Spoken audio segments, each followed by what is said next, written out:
Salam dostlar, zəhmətli şəkilçilər. Bugün 8 iyul 2026-cı il Şəmkir rayonu Qaracəmirli kəndindəyik. Artist firmasına məxsus R25 kodu ilə olan rozvu pomidor əkilib bu sahədə.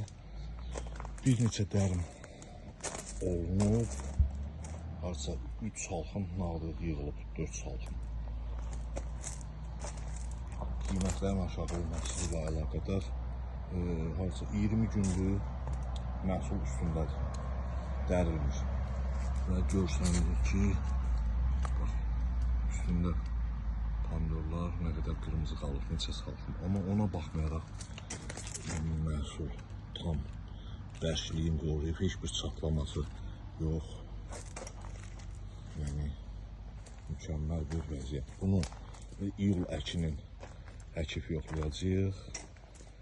İyulunun onu inşallah torpağa köçürülür. O nəticələri sizdən bölüşəcəyik və sentyabr ayında bir də əkib 100% əkini sınaq nəticələrini sizinlə bölüşüb. Sonra nəticələr tam uyğun olduqdan sonra satışa gələcək. Biz izləmədə qalın, hələlik dostlar.